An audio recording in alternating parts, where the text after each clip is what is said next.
Good morning friends. GST platform के YouTube channel में आप सभी का स्वागत है। जी हाँ फ्रेंड्स, एमनेस्टी स्कीम सेक्शन 128 ए के अंदर क्या 3B और जीएसटीआर 1 के जो मिसमैचेस हैं उन मिसमैचेस को लेकर के जो लाइबिलिटी बनती है, क्या उस लाइबिलिटी के लिए आप एमनेस्टी का बेनिफिट ले पाएंगे? अगर आपने टैक्स का पेमेंट कर दिया है तो क्या आपको इंटरेस्ट और पेनल्टी का वेवर आपको मिल पाएगा, या सिर्फ और सिर्फ जीएसटीआर 3B और 2A का जो मिसमैच है उसके लिए ही 128A का बेनिफिट है? इसको लेकर के मार्केट में बहुत ज्यादा कंफ्यूजन जो है वो लोगों में आ रही है। तो जुड़ी रहिएगा इस सेशन के एंड तक।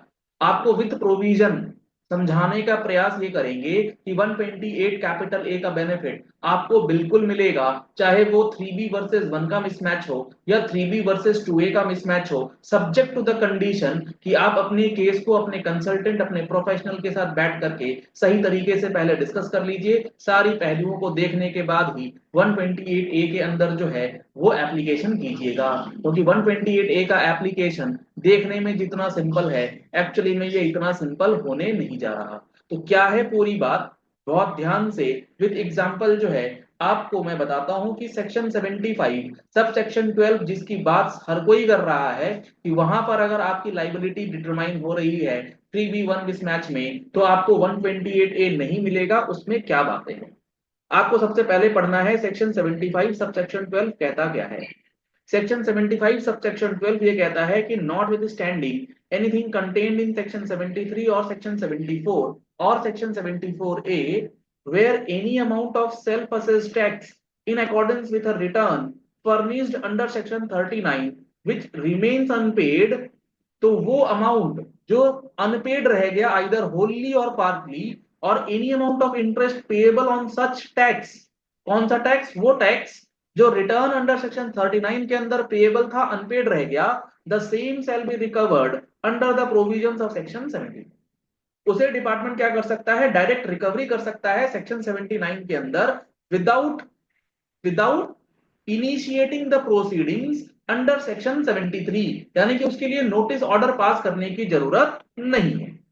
ये बात लिखी है, ये बिल्कुल ठीक बात लिखी है। लेकिन अब मान लीजिए एक केस है जिसके अंदर आपका जीएसटीआर 1 और जीएसटीआर 3B का मिसमैच है। अब इस जीएसटीआर 1 और इस जीएसटीआर 3B के मिसमैच के लिए सेक्शन 73 इन्वोक किया है डिपार्टमेंट ने, प्रॉपर ऑफिसर ने। आपको सो कॉज नोटिस दिया गया सेक्शन 73 का, आपके अगेंस्ट ऑर्डर पास किया गया है सेक्शन 73 के अंदर। अब यहां पर अगर सेक्शन 73 की प्रोसीडिंग्स करी गई है तो यहां अब 7512 का हवाला दे करके ये नहीं कहा जा सकता कि ये मैटर सेक्शन 128A से बाहर है। 128A से मैटर तभी बाहर होगा जब सेक्शन 73 के अंदर प्रोसीडिंग्स जो है वो नहीं करी गई होगी। मतलब 75 के अंदर अगर रिकवरी का डायरेक्ट ऑर्डर यानी कि रूल 142(5) जब आप पढ़ते हैं तो 142(5) कहता है recovery notice is equal to demand order.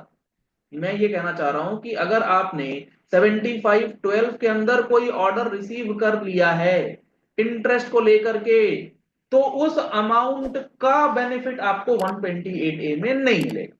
लेकिन अगर आपका ऑर्डर आया है 73 के अंदर और 1 और 3B का मिसमैच है, तब आपको इस बेनिफिट से कोई वंचित नहीं कर सकता। Point number 1। पॉइंट नंबर 2, चलो एक बार के लिए मान लेते हैं कि 7512 में, क्योंकि ये कंफ्यूजन बहुत ज्यादा आ रहा है खास करके ऑफिसर लोग जो प्रॉपर ऑफिसर हमारे हैं, रिस्पेक्टेड ऑफिसर्स, उनके साथ ये प्रॉब्लम आ रही है। उनका ये कहना है कि 1 और 3B का मिसमैच है, आपको 128A का बेनिफिट नहीं मिलेगा। वो सर्कुलर का हवाला दे रहे हैं, सर्कुलर में लिखा है 7512 के अंदर जो इंटरेस्ट टैक्स पेएबल है उसके लिए बेनिफिट नहीं है। Point number 2, circular is not for the benefit, circular is not binding on the tax payer, it is only binding on the officers. अगर वो बेनिफिशियल है to the extent it is beneficial for the SSC, आप use कर सकते हैं। लेकिन चलो इस पॉइंट को भी रहने देते हैं। सबसे इंपॉर्टेंट बात जो है वो क्या है? 7512 ये कहता है कि आपकी जो 7512 की अमाउंट है वो कौन से वाले अमाउंट है? वो अमाउंट है जो आपके सेल्फ असेस्ड टैक्स को रिप्रेजेंट करती है। कौन से वाले सेल्फ असेस्ड टैक्स को? जो कि आपकी रिटर्न अंडर सेक्शन 39 में आपने डाला है। मतलब अगर आपने कोई अमाउंट ऑफ टैक्स 3B के अंदर डाला था 17, 18, 18, 19, 19, 20 में, लेकिन ये अमाउंट अनपेड रह गया है, इस अमाउंट का रिकवरी, इस अमाउंट के ऊपर लगने वाला इंटरेस्ट की रिकवरी 75/12 में होनी।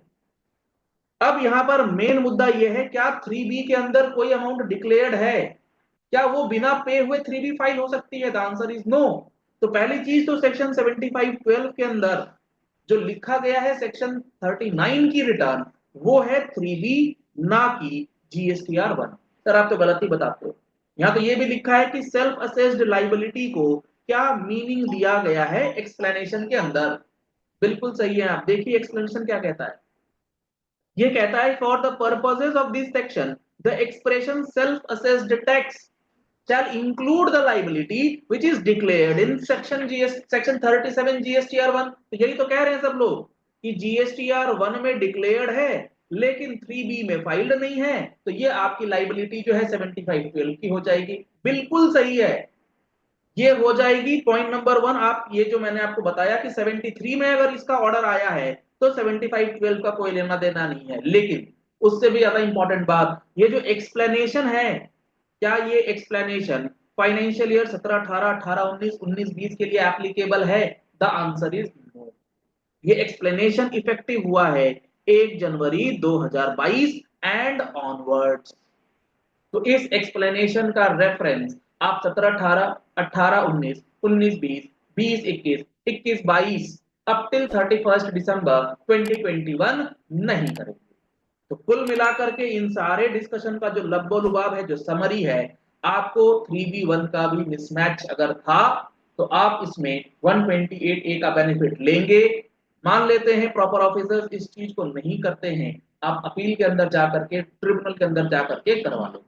लेकिन यहाँ पर प्रोविजंस बिल्कुल क्लियर है, इंटेंट बिल्कुल क्लियर है कि किसी भी एंगल से इसका बेनिफिट जो है वो डिनाई नहीं किया जा सकता। अगर आपको ये बात समझ में आ गई है तो इस वीडियो को लाइक और शेयर करना मत भूलिएगा। बहुत ज्यादा कंफ्यूजन जो है इस बात को लेकर के आ रहा है, और 31 मार्च 2025 जो है इस चीज को लेकर के लास्ट डेट गवर्नमेंट ने नोटिफाई कर रखी है। तो 31 मार्च से पहले आप अपना एमनेस्टी का पेमेंट जो है कर दीजिए इमीडिएटली अपने कंसल्टेंट से मिल करके, समझ करके। ये बहुत गहरी गहरी चीजें आपको इसमें ध्यान में रखना है। इसके पूरे एक्सक्लूसिव कोर्स हम लोगों ने आपको डिजाइन करके दिया है। अगर आपको थोड़ा भी कंफ्यूजन है तो आप उस कोर्स का बेनिफिट ले सकते हैं। उसके लिए आप हमारे कॉन्टैक्ट नंबर्स जो स्क्रीन पर दिए गए हैं, इन नंबर्स पे आप कॉल कर सकते हैं, व्हाट्सएप कर सकते हैं और डिटेल्स ले सकते हैं। अगर आप जीएसटी के फुल कोर्स को ज्वाइन करना चाहते हैं इसी तरीके की डीपर एनालिसिस के लिए, तो भी आप इस नंबर पे कॉल करके जीएसटी का फुल कोर्स ज्वाइन कर सकते हैं, जिसमें 180+ आवर्स की क्लासेस आपको प्रोवाइड की जा रही हैं। चलिए इस वीडियो को एंड करते हैं। आशा करते हैं आपको सारी बातें बहुत अच्छे से समझ में आ गई होंगी। पहली बार आए हमारे यूट्यूब चैनल पर, हमारे चैनल को फॉलो करना बिल्कुल मत भूलिएगा ऐसी इंपॉर्टेंट वीडियोस के लिए। Thank you, have a nice day.